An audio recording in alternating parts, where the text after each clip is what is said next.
Let's begin today's Vanguard news with a weird story where the card of the day last Monday looked similarly to a certain VTuber that her fans tried to community note the official Vanguard Japan account demanding that she sues them for copyright infringement.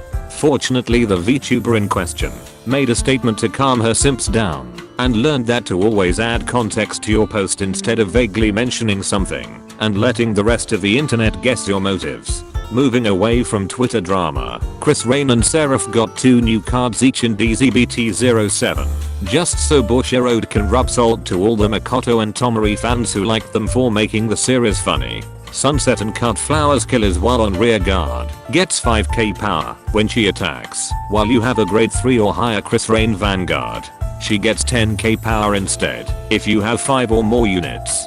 Take note that you need to have both a Krysrain Vanguard and 5 units to get the 10k power. Energetic Yellow Prinel when placed on rear guard gets 5k power if you have a grade 3 or higher Krysrain Vanguard. Then you can pay 1 Soul Blast to look, then either call or mill the top card of your deck.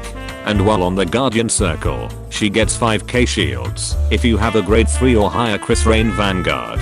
Despite Krysrain having the equivalent of what appears to be the pink and now yellow Super Sentai waifus under her roster, Prinel pales in comparison to Francet.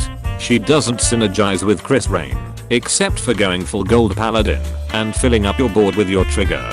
Binding Arrow of Custody Schmidt Shower when placed on rear guard gets 5k power if your order zone has a prison. Then you can pay 2 energy to imprison one of your opponent's rear guards. It feels as though Bushiroad ran out of Aurora Battle Princess stock image during this card's inception and they just slapped a random cyberoid.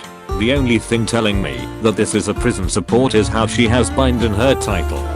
Finally, Aurora Battle Princess Veltkipple when placed on rear guard lets you pay 3 energy to make your opponent imprison 1 card in their hand. Your opponent imprisons 2 cards from their drop zone instead if they did not imprison a card in hand. And while on rear guard during your turn, she gets 5k power if 2 or more of your opponent's cards are in your prison. It's very unlikely you'll ever imprison 2 cards from the opponent's drop zone using this card, since Vanguard players will always have cards in hand at the end of their turns. With this card along with Krysrain getting Prinel, why the hell is Bushiroad releasing cards that are inferior to what both decks already have? Seriously, this is just a worse corner citrus that can't even restand. And that concludes this Vanguard news without the bullshit. Special thanks to my Patreon members for continuing to support my content creation. Be sure to subscribe and let me know in the comments if eating Korean instant noodles for 3 consecutive nights will have side effects.